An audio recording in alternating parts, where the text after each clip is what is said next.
వెళ్ళిపోకండి. దీన్ని చూడండి, ఏందో ఓపెన్ చేసి చూద్దామా. దీనిపైన ఒక క్లాత్ పెట్టేసి దీనికి లబ్బర వేస్తున్నారు. ఇదైతే మట్టి గిన్నెలో, మట్టి పాత్రలో ఉందన్నమాట. మట్టిది ఫ్రిడ్జ్లో పెట్టున్నారు. ఇదేంటో కాదండో, ఓపెన్ చేస్తాం, మీరే చూడండి, నేను ఎందుకు చెప్పేది. అబ్బా, ఐస్ క్రీమ్ అండి ఇది, బాదం పప్పుతో. సూపర్ అంటే సూపర్గా ఉంది. చూస్తుంటేనే అసలు నేను ఎప్పుడు తినలే ఈ విధంగా మట్టి పాత్రలో ఐస్ అనమాట. ఇప్పుడు కొత్తగా వచ్చింది మా ఊర్లో.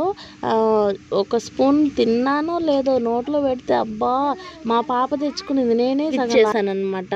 చాలా అంటే చాలా బాగుంది. మీరు ఎప్పుడైనా తినుంటే కమెంట్ చేయండి. తినకుంటున్నా ఒకసారి ట్రై చేయండి, బాగుంది. మీకు నచ్చినట్టయితే ఒక లైక్ చేయండి.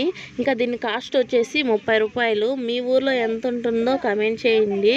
చాలా బాగుందండి బాదం పప్పులేసి. మీకు దీని పేరు తెలుసుంటే కమెంట్ చేయండి ఫ్రెండ్స్. నాకైతే తెలియదు, నేనైతే ఫస్ట్ టైం అనమాట తిన్నాను. ఓకేనా, బాయ్.